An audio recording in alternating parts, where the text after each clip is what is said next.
Nơi chi phum tột mùi, minครูซาមួយរស់នៅយ៉ាងសាមញ្ញមានកូនប្រុសចំនួន2នាក់បងប្រុសឈ្មោះថាវុធីនិងប្អូនប្រុសឈ្មោះថារាជពួកគេជាអ្នកប្រមាញ់សត្វទាំងជំនាញហើយជារៀងរាល់ថ្ងៃពួកគេតែងតែចូលទៅក្នុងព្រៃខ្មោចដើម្បីបរបាញ់សត្វយកមកឲ្យឪពុកម្ដាយគេយកទៅលក់ជីវិតរបស់ពួកគេហាក់ដូចជាល្អប្រសើរតែគ្មានអ្នកណាដឹងនោះទេថារឿងអាក្រក់កំពុងតែធ្លាក់មកកាន់គ្រួសាររបស់គេនៅក្នុងយប់មួយពួកគេទាំងពីរនាក់បានមកពីការបរបាញ់សត្វវិញក៏ប៉ុន្តែនៅក្នុងថ្ងៃនោះកូនប្រុសទី2របស់គាត់ដែលមានឈ្មោះថារាជគេបានត្រូវរបួសជើងឪពុកម្ដាយគ្រាន់តែឃើញកូនមានរបួសបែបនេះគាត់មិនបានខ្វល់ពីសត្វដែលគេបរបាញ់បាននោះទេពួកគាត់បានរត់ទៅទទួលកូនហើយជួយគ្រាគេមកអង្គុយនៅក្រោមផ្ទះពេលដែលបានឲ្យគេសម្រាកមួយផ្លែតគាត់ក៏បានសួរទៅកូនបងថាតើមានរឿងអីកើតឡើងបានជាមានរបួសបែបនេះវ័យរបស់ពួកគេទាំងពីរនាក់ប្រហែលជាខ្ទង់17-18ឆ្នាំពេលឪពុកម្ដាយសួរទៅកូនបងគេក៏បាននិយាយរឿងជាច្រើនទៅប្រាប់ម្ដាយគេតែគេបាននិយាយថាថ្ងៃហ្នឹងពួកគេចូលទៅរកសត្វដូចជាធម្មតានោះទេពេលពួកគេទៅដល់បានឡើងទៅលើថ្នាក់ចាំបាញ់សត្វដូចជាសពដងអញ្ចឹងតែថ្ងៃហ្នឹងកូនទី2របស់គេដែលមានឈ្មោះថារាជគេបានប្រាប់ថាគេឈឺពោះក៏សុំខ្ញុំទៅព្រៃមួយផ្លែតខ្ញុំក៏ឲ្យគេទៅតែកុំទៅឆ្ងាយពេករៀងមួយសន្ទុះធំវាបានត្រឡប់មកវិញហើយពួកខ្ញុំក៏ឡើងទៅលើថ្នាក់តែម្ដងតែក្នុងថ្ងៃហ្នឹងដូចជាខុសប្លែកពីថ្ងៃធម្មតាគ្មានសត្វមួយក្បាលណារត់កាត់កន្លែងពួកខ្ញុំនៅនេះទេតែដោយការរងចាំរបស់ពួកខ្ញុំរៀងយូរបន្តិចដែរមួយសន្ទុះក៏មានសត្វមួយក្រុមបានមកស៊ីអីនៅក្រោមថ្នាក់កន្លែងពួកខ្ញុំនៅនេះឯងខ្ញុំបាននិយាយទៅកាន់អាប្អូនបាញ់តែអាធំបានហើយពេលហ្នឹងមុខខ្ញុំបានបាញ់ចំនួន2គ្រាប់តែត្រូវតែមួយក្បាលតែប៉ុណ្ណោះវាបានដេកងាប់នៅមួយកន្លែងចំណែកពួកអាផ្សេងវាបានលឺសំឡេងកំភ្លើងក៏រត់បាត់អស់ទៅសត្វដែលខ្ញុំបាញ់បានវាគឺជាសត្វឆ្លុះដូចម៉ែបានឃើញអញ្ចឹងពេលហ្នឹងឪពុកគេបាននិយាយថាចុះប្អូនឯងគេត្រូវរបួសនឹងអ្វីពេលហ្នឹងគេបាននិយាយថាបើនិយាយទៅខ្លាចពុកហើយនឹងម៉ែមិនជឿខ្ញុំនិយាយមកពេលដែលពួកខ្ញុំបានបាញ់សត្វមួយហើយ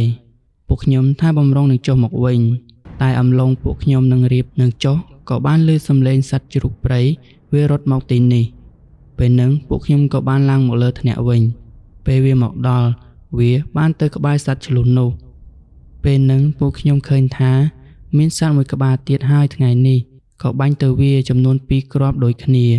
វាក៏បានដេកងាប់នៅក្បែរសត្វឆ្លុះនោះពេលគេនិយាយដល់ចំណុចមួយនេះឪពុកគេក៏ឆ្ងល់ចុះឯណាជ្រូកពួកឯងបាញ់បានមិនក៏មិនយកមកផងគេក៏និយាយទៅវិញពេលពួកខ្ញុំបាញ់បានហើយក៏នាំគ្នាចុះទៅខាងក្រោមពេលពួកខ្ញុំចុះទៅមើលសត្វឆ្លុះនិងយកទៅដាក់នៅមាត់ទឹកដើម្បីប្រលះសាច់វាពេលពួកខ្ញុំលើកឆ្លុះនោះទៅហើយក៏ត្រឡប់មកយកសត្វជ្រូកម្ដងតែពុកហើយនឹងម៉ែដឹងថាយ៉ាងម៉េចនោះទេពេលពួកខ្ញុំមកវិញមិនបានឃើញជ្រូកមួយក្បាលនោះទេពេលហ្នឹងពួកខ្ញុំក៏បានមើលមុខគ្នាហើយគិតថាមានអ្នកណាដើរកាត់ទីនេះលើកទៅបាត់ទៅដឹងពេលហ្នឹងពួកខ្ញុំក៏បានចែកផ្លូវគ្នារកមើលតែមួយសន្ទុះធំខ្ញុំបានឮសំឡេងអាប្អូនវាស្រែកហៅខ្ញុំក៏ស្ទុះទៅមើលវាភ្លាមពេលខ្ញុំទៅដល់បានឃើញជ្រូកមួយក្បាលកំពុងតែឈ្មោះគេឡើងឈាមហូរពេញខ្លួនគេតែម្ដងខ្ញុំក៏ប្រញាប់ទាញកំភ្លើងបាញ់ទៅកាន់វាតែខ្ញុំមិនបានបាញ់ឲ្យត្រូវវានោះទេខ្ញុំបាញ់ទៅដើមឈើនៅក្បែរវាតែប៉ុណ្ណោះព្រោះពេលហ្នឹងវានៅក្បែរអាប្អូនពេកបានខ្ញុំមិនហ៊ានបាញ់ពេលដែលខ្ញុំបានបាញ់ទៅមួយគ្រាប់បែបនេះវាក៏រត់ចូលទៅក្នុងព្រៃបាត់ទៅហើយជ្រូកនោះដែរគឺជាអាមួយក្បាលដែលខ្ញុំបាញ់វាងាប់នោះឯងខ្ញុំបានឃើញស្នាមគ្រាប់កំភ្លើងពីកន្លែងដែលពួកខ្ញុំបានបាញ់វាពេលហ្នឹងខ្ញុំក៏ចាប់ផ្ដើមភ័យក៏រត់ទៅយកឆ្លុះនោះហើយក៏ទៅគ្រាប្អូនមកខ្លាចវាត្រឡប់មកវិញគ្រាន់តែបានស្ដាប់គេនិយាយបែបនេះហើយឪពុកម្ដាយរបស់គេក៏មើលមុខគ្នាហើយពួកគាត់ មិនបាននិយាយអីទៀតនោះទេបានប្រាប់ទៅកូនបងឲ្យទៅងូតទឹកអាងបានមកហូបបាយចាប់តាំងពីកូនគាត់មានរបួសគាត់មិនដែលទៅលក់សាច់ទៀតនោះទេព្រោះជាប់មើលរបួសរបស់កូនគាត់ហើយតាំងពីពេលនោះមកគាត់មិនបានឲ្យកូនគាត់ទៅបរបាញ់សត្វទៀតនោះទេតាំងពីថ្ងៃដែលពួកគេមិនបានទៅលក់សាច់អស់រយៈពេលជាយូរក៏មានអ្នកភូមិខ្លះគេឆ្ងល់ក៏មកសួរសុខទុក្ខគាត់ផងដែរនៅក្នុងថ្ងៃមួយមានអ្នកភូមិម្នាក់ឈ្មោះថាវិបុត្រពេលនឹងគាត់បានមកសួរសុខទុក្ខផងដែរហើយក៏បានដឹងថាកូនគាត់មានរបួសដោយសារអីហើយរឿងសត្វជ្រូកដែលថាងាប់ហើយរស់ឡើងវិញក៏ឮល្បីពាសពេញភូមិតែម្ដងបរិសុទ្ធដែលបានមកសួរសុខទុក្ខគាត់នេះដឹងថារឿងនេះហាក់ដូចជាមិនស្រួលនោះទេគាត់អាចចេះមើលបន្តិចបន្តួចផងដែរព្រោះពីមុនគាត់ក៏ធ្លាប់រៀនបួសនៅក្នុងវត្តមួយគាត់ថារឿងនេះមិនសូវល្អនោះទេបើតាមខ្ញុំស្ដាប់ល្បងនិយាយមកវាមិនទំនងនោះទេដែលជ្រូកងាប់ហើយវារស់ឡើងវិញហើយពេលនោះបុរសដែលមានឈ្មោះថាបុត្រគាត់បានសុំមើលរបួសរបស់រាជពេលដែលគាត់បានលាត់កន្សែងដែលបានរុំជើងនោះចេញគាត់ថាគឺមានក្លិនស្អុយមែនតែនពេលនឹងសូម្បីតែឪពុកម្ដាយក៏មិននឹកស្មានថាវាស្អុយដល់ម្លឹងផងដែរម្ដាយគាត់បាននិយាយថាមិនរិចក៏របួសគេមិនជាហើយប្រែទៅជាក្លិនស្អុយខ្លាំងបែបនេះខ្ញុំអ្នកលាងសម្អាតរបួសឲ្យកូនផ្ទាល់វាមានក្លិនស្អុយពិតមែនក៏ប៉ុន្តែមិនស្អុយខ្លាំងដូចថ្ងៃនេះនោះទេពេលនឹងបុរសដែលមានឈ្មោះថាបុត្រក៏ចាប់ផ្ដើមសង្ស័យហើយសួរទៅកាន់ឪពុកម្ដាយនោះថាតើគេអាចក្រោកឡើងហូបបាយខ្លួនឯងបានឬអត់ហើយនៅក្នុងពេលយប់តើគេមានធ្វើទុកអាការៈអីដែរឬអត់មកដល់ចំណុចមួយនេះទើបគាត់នឹកឃើញថាជារៀងរាល់យប់កូនរបស់គាត់តែងតែមកមើលហើយពេលខ្លះគេស្រែកថាសុំទោសសុំទោសគេនិយាយអញ្ចឹងរហូតឲ្យតែពេលយប់ហើយគេក្រោកមិនរួចនោះទេពេលហូបអីតតែគ្រាគេឡើងអង្គុយគាត់និយាយដល់ចំណុចមួយនេះគាត់ក៏ចាប់ផ្ដើមយំតែម្ដងគាត់ថាគាត់ពិតជាពិបាកចិត្តខ្លាំងណាស់ពេលឃើញសុភាពកូនបែបនេះធ្លាប់តែឃើញគេសើចសប្បាយហើយដើរកាត់ចំពោះមុខគាត់ជារៀងរាល់ថ្ងៃពេលឃើញកូនគាត់បែបនេះគាត់ពិតជាឈឺចិត្តខ្លាំងណាស់តាំងពីកូនគាត់មានរបួសបែបនេះហើយមិនដែលនិយាយអ្វីមួយម៉ាត់គឺម្ដាយគាត់ស្រក់សាច់មែនតែនបាយក៏គាត់ហូបមិនចូលពេលខ្លះសឹងតែឈឺខ្លួនឯងទៀតផងពេលនឹងបុរសម្នាក់នោះដែលមានឈ្មោះថាបុត្រគាត់បាននិយាយទៅកាន់ម្ដាយរបស់គេថាតើបងមានបានអុជធូបបន់ស្រន់អីដែរឬអត់ក្រែងលោកកូនល្បងវាខុសមាត់ខុសកអីណាពេលនឹងឪពុកបាននិយាយថាខ្ញុំបន់ស្រន់អស់ហើយលោកប្អូននៅតែមិនបានអញ្ចឹងបុរសម្នាក់នោះបាននិយាយថាបើតាមខ្ញុំស្ដាប់លោកបងនិយាយហើយមើលតាមជាក់ស្ដែងប្អូនប្រុសនេះដូចជាខុសមាត់ខុសកអីនឹងគេហើយមើលទៅតែប្អូនខ្ញុំវាមិនសូវចេះនិយាយច្រើនទេចូលទៅក្នុងព្រៃអីវិញតតែខ្ញុំសួរវាបានវានិយាយមកកាន់ខ្ញុំវិញបើខ្ញុំមិនបានសួរវាគឺវាមិននិយាយអ្វីទាំងអស់ពេលហ្នឹងបុរសម្នាក់នោះគេនិយាយថាក្រៅពីនិយាយក្រែងប្អូនឯងគេធ្វើអ្វីខុសផ្សេងណាអូមែនថ្ងៃនោះអាប្អូនវាបានទៅបត់ជើងធំនៅក្រោមដើមឈើធំមួយបើអញ្ចឹងមែនប្អូនឯងមិនបាននិយាយសុំគេឲ្យមើលទៅគ្រាន់តែឮបែបនេះម្ដាយរបស់គេកាន់តែពិបាកចិត្តខ្លាំងឡើងមិនមែនគាត់មិនរកពេទ្យទេតែចំនួនហ្នឹងមិនទាន់មានពេទ្យពេញលេញនៅឡើយទេតែគាត់បានអញ្ជើញគ្រូខ្មែរមកជាច្រើនផងដែរគ្រូខ្លះគេបានឲ្យថ្នាំផឹកនិងលាងរបួសនៅតែមិនបាត់ពេលហ្នឹងបុរសម្នាក់នោះគេបានណែនាំគ្រូម្នាក់ឈ្មោះថាលោកអ៊ុំអងគាត់ពូកែខ្លាំងណាស់បើតរកគាត់ប្រហែលជាគាត់អាចជួយរឿងនេះបានពេលបានឮបែបនេះម្ដាយរបស់គេរៀងមានសង្ឃឹមមកវិញហើយគាត់បាននិយាយទៅកាន់បុរសនោះថាតើគាត់នៅទីណាឲ្យតែគាត់មើលរបួសកូនខ្ញុំជាអត់ប៉ុន្មានក៏ដោយក៏គាត់ព្រមដែរមិនអីទេល្បងគាត់មើលឲ្យគេមិនដែលចង់បានអីនោះទេបុរសម្នាក់នោះក៏ប្រាប់ទីតាំងរបស់លោកអ៊ុំអងលុះស្អែកឡើងគេបានទៅផ្ទះរបស់លោកអ៊ុំអងគាត់បានទៅជាមួយកូនច្បងពេលទៅដល់ក្នុងភូមិគាត់បានសួរនាំអ្នកភូមិជាច្រើនទម្រាំតែគាត់រកផ្ទះរបស់លោកអ៊ុំអងឃើញពេលពួកគេបានធ្វើដំណើរចូលទៅក្នុងផ្ទះរបស់លោកអ៊ុំអង ហើយបាននិយាយរឿងទាំងអស់ប្រាប់ទៅលោកអ៊ំអ៊ុងហើយគាត់ក៏យកព្រមមកមើលជំងឺរបស់រាជគ្រាន់តែលោកអ៊ំអ៊ុងបានទៅដល់ផ្ទះរបស់គេគាត់បានពិនិត្យមើលរបួសរបស់រាជហើយបានប្រមាលមើលថាតាមពិតទៅក្មេងប្រុសម្នាក់នេះគេមិនបានខុសមាត់ខុសកអីនោះទេក៏ប៉ុន្តែគេបានទៅបត់ជើងនៅកន្លែងរបស់គេកំពុងតែរស់នៅហើយគេមិនបានសុំទៅកាន់អ្នកដែលកំពុងតែនៅទីនោះដូច្នេះហើយធ្វើឲ្យគេខឹងគឺគេចង់យកជីវិតរបស់គេហើយអ្នកដែលចង់យកជីវិតរបស់គេនេះមិនមែនជាអ្នកតាអីនោះទេបើតាមខ្ញុំប្រមាលមើលវាគឺជាព្រាយក្បាល8ហើយព្រាយនេះវាជាអ្នកកាន់សិលនៅទីនោះរាប់រយឆ្នាំណាស់មកហើយតែខ្ញុំឆ្ងល់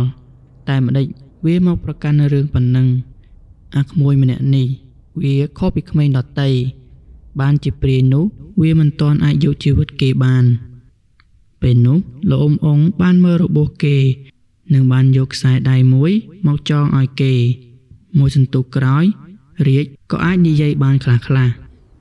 ចាប់តាំងពីលោកអ៊ំអ៊ុងមកមើលរបួសឲ្យគេគឺពេលនោះឯងចាប់ផ្ដើមមានរឿងតែម្ដងការធ្វើដំណើររបស់លោកអ៊ំអ៊ុងមកដល់ទីនេះហើយថែមទាំងដងអំពើដែលគេបានដាក់មកលើក្មេងនេះគឺធ្វើឲ្យគេខឹងតែម្ដងយប់នោះគឺខ្យល់ចាប់ផ្ដើមបក់យ៉ាងខ្លាំងទ្វារផ្ទះចាប់ផ្ដើមបោកបក់ដោយខ្លួនឯងសំឡេងអ្វីម្យ៉ាងបានលេចមកពីខាងក្រោយផ្ទះរបស់គេមួយសន្ទុះក្រោយមកវាក៏បានបង្ហាញខ្លួននៅចំពោះមុខលោកអ៊ំអ៊ុងវាគឺជាព្រាយក្បាល8នោះឯងរាងកាយរបស់វាពិតជាធំខ្លាំងមែនទែនវាមានក្បាល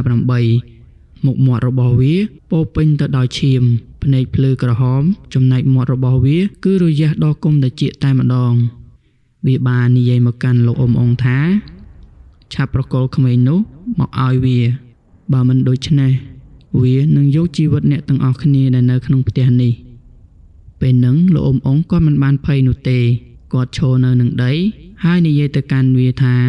ត្រឡប់ទៅផ្លូវរបស់ឯងវិញទៅ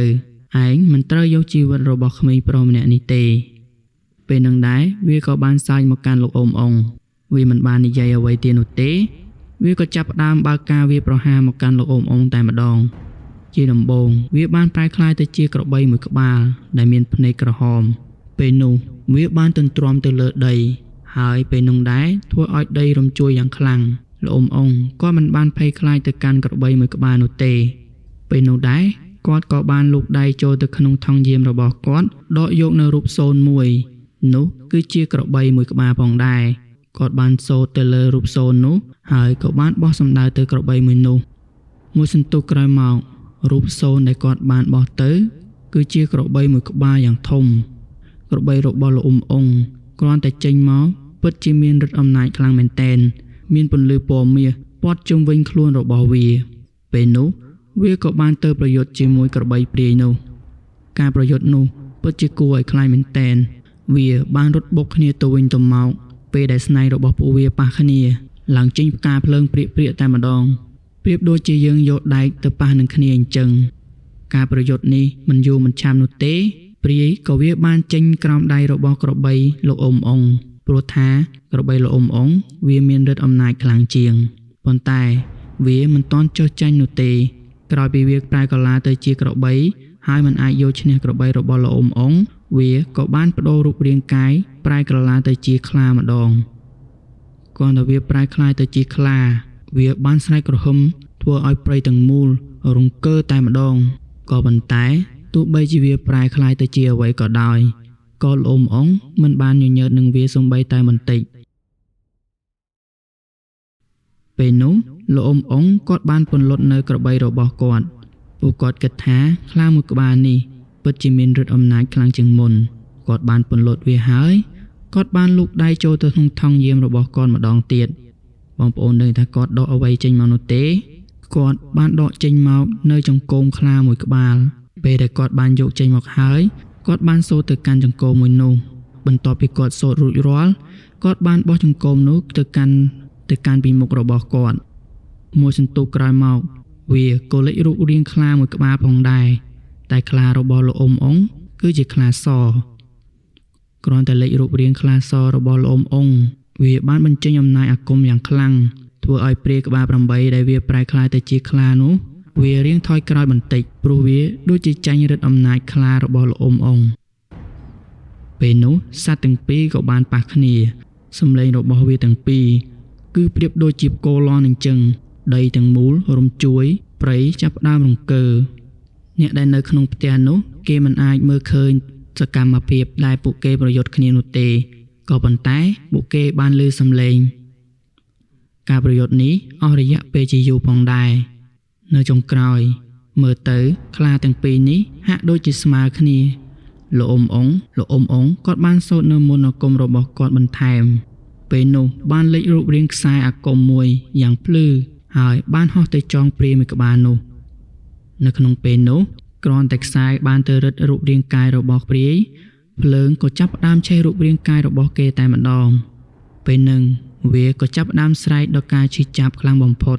ប៉ុន្តែលោកអ៊ុំអ៊ុងគាត់ហាក់ដូចជាមិនខ្វាយខ្វល់នឹងព្រាយនោះទេគាត់បានឈរមើលវាមួយសន្ទុះដូចជារងចាំអ្វីមួយអញ្ចឹងព្រាយមួយក្បាលនោះដែលវាមានការឈឺចាប់ខ្លាំងពេកវាក៏បានស្រែកមកកាន់លោកអ៊ុំអ៊ុងថាសូមដោះលែងវាទៅវានឹងមិនធ្វើបាបអ្នកណាទៀតនោះទេវាបានសុំការលើកលែងទោសរបស់លោកអ៊ុំអ៊ុងផងហើយក៏បានលូតជង្គង់សូមអង្វរលោកអ៊ុំអ៊ុងឲ្យដោះលែងខ្លួនវាផងដែរពេលនោះលោកអ៊ុំអ៊ុងបានឲ្យវាសន្យាពេលនោះដែរវាក៏បានយល់ព្រមវាបានសន្យាថាវាមិនចេញធ្វើបាបអ្នកណាទៀតនោះទេពេលនោះលោកអ៊ុំអ៊ុងក៏បានដោះលែងវាព្រោះអីគាត់គិតថាចំពោះខ្មោចព្រាយបិសាចបើវាសន្យាអ្វីមួយហើយគឺវាមិនក្បត់ពាក្យសន្យាវានោះទេបើកាលណាវាក្បត់ពាក្យសន្យារបស់វានឹងត្រូវធរណីស្រូបជាមិនខានក្រោយពីលោកអ៊ុំអ៊ុងបានដោះលែងវារួចហើយវាក៏បានរលាយខ្លួនបាត់ទៅចាប់តាំងពីយប់នោះបានរួចផុតមកហើយរាជក៏បានសះស្បើយឡើងមកវិញអាចដើរបានអាចនិយាយបានដូចមុនពេលនោះគ្រួសាររបស់គេពិតជាសប្បាយចិត្តខ្លាំងមែនទែននៅពេលដែលគេបានជារួចរាល់បែបនេះលោកអ៊ុំអ៊ុងក៏បានធ្វើដំណើរចាកចេញទៅវិញគាត់មិនអាចនៅក្នុងភូមិនេះយូរបានទៀតនោះទេពេលគាត់រៀបនឹងធ្វើដំណើរចេញទៅវិញរាជបានរត់ទៅកាន់គាត់ហើយនិយាយថាខ្ញុំចង់ធ្វើជាកូនសិស្សរបស់លោកអ៊ុំអ៊ុងបានញញឹមហើយគាត់បានឆ្លើយតបមកវិញថាមិនអីនោះទេឯងចង់ធ្វើជាសិស្សរបស់យើងពេលណាក៏បានតែចាំឲ្យចិត្តឯងរឹងមាំជាមុនសិនពេលដែលនិយាយចប់ហើយលោកអ៊ុំអ៊ុងគាត់ក៏បានធ្វើដំណើរទៅកាន់ផ្ទះរបស់គាត់វិញអស់រយៈពេលជាយូរផងដែរនៅក្នុងយប់មួយ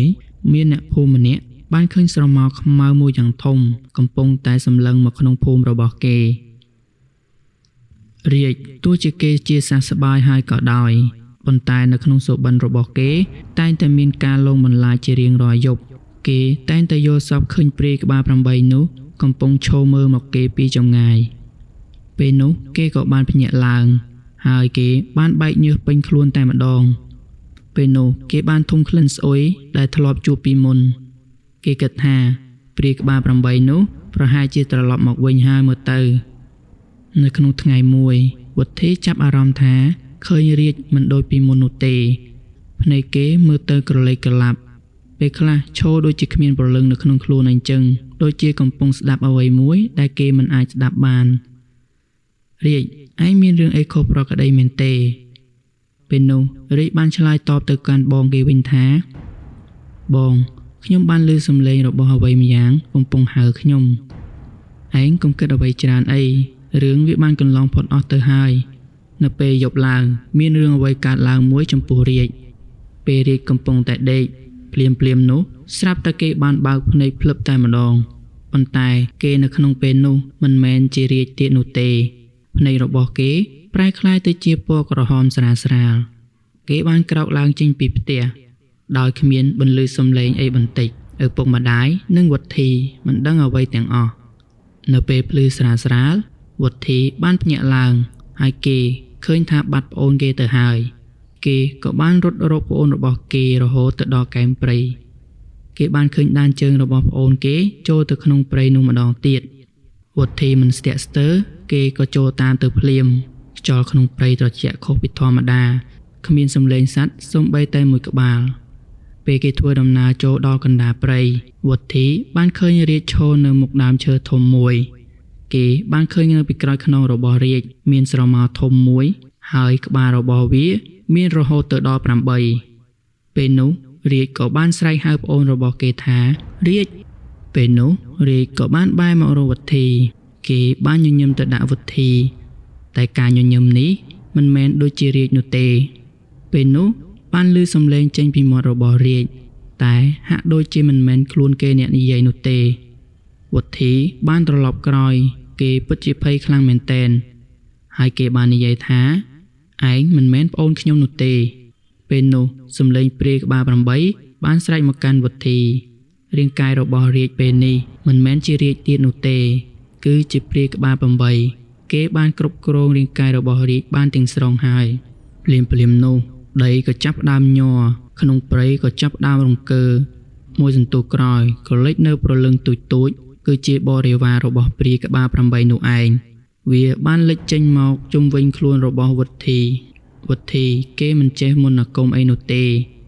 តែពេលគេមកនេះគេបានយកកំភ្លើងមួយដើមមកផងដែរហើយគេក៏មានចិត្តក្លាហានបន្តិចបន្តួចគេបានបាញ់ទៅលើប្រពួកខ្មោចនោះសំឡេងកំភ្លើងរបស់គេលាន់សំពងពេញព្រៃព្រលឹងខ្លះត្រូវបានវុធីបាញ់រលេងអស់ជាច្រើនប៉ុន្តែនៅតែមានព្រលឹងជាច្រើនទៀតបានលេចឡើងមកជាបន្តបន្ទាប់ពេលនោះខ្យល់ខ្មៅបានវាយបក់មកលើវុធីហើយបានបោកគេដួលទៅនឹងដីគេបានស្រែកមកកាន់វុធីថាមនុស្សធម្មតាមិនអាចប្រឆាំងនឹងវាបាននោះទេនៅពេលដែលអ្វីៗហាក់ដូចជាត្រូវចប់នៅពេលនេះស្រាប់តែមានសំឡេងមួយបានលេចនៅពីក្រោយខ្នងរបស់វុធីគាត់បាននិយាយថាអ្វីផ្សេងមិនអាចធ្វើអ្វីឯងបានតែអំពើល្អអាចប្រឆាំងនឹងព្រាយដែលមិនគោរពពាក្យសន្យាដូចឯងបានម្នាក់នោះគឺជាលោកអ៊ុំអ៊ុងនោះឯងគាត់បានត្រឡប់មកវិញគាត់ដឹងថារឿងនេះនឹងអាចកើតឡើងម្ដងទៀតគាត់ឈរនៅនឹងដីដៃគាត់កាន់ខ្សែអាគមភ្នែករបស់គាត់ពេលនេះហាក់ភ្លឺដូចជាភ្លើងអញ្ចឹងគាត់បាននិយាយទៅកាន់ព្រាយនោះថាយើងបានប្រាប់ឯងរួចហើយថាកុំត្រឡប់មកវិញឲ្យសោះពេលនោះព្រាយក្បាល8វាក៏បានសើចវានៅតែបន្តនិយាយថាពេលណាវាមិនបានយកជីវិតរបស់ក្មេងម្នាក់នេះនោះទេគឺវានៅមិនសុខនោះឡើយព្រោះការប្រមាថរបស់គេគឺពិតជាមិនអាចលើកលែងទោសបាននោះឡើយការប្រយុទ្ធលើកនេះខ្លាំងជាងមុនទៅទៀតព្រោះពេលនេះព្រាយនោះវាមិនមែនរូបរាងផ្ទាល់នោះទេវាស្ថិតនៅក្នុងរាងកាយរបស់រាជធ្វើឲ្យលោកអ៊ុំរៀងពិបាកវាប្រហារវាបន្តិចបើមិនអញ្ចឹងទេនឹងអាចប៉ះពាល់ដល់អាយុជីវិតរបស់រាជពេលនោះគាត់សូត្រនៅមន្តអាគមពន្លឺមួយក៏បានលេចចេញនៅជុំវិញខ្លួនរបស់រាជពេលនោះសំឡេងរបស់ព្រាយក្បាល8ក៏ចាប់ផ្ដើមស្រែកដល់ការជឿចាប់តែវានៅតែមិនព្រមចាកចេញពីខ្លួនប្រាណរបស់រាជវានៅតែបន្តស្រែកថារាងកាយនេះវាត្រូវតែយកឲ្យបានក៏ប៉ុន្តែវាពេលនេះនៅតែបន្តស្រែកដោយការជឿចាប់ជាខ្លាំងអ៊ុំអ៊ុងបាននិយាយទៅកាន់វាថា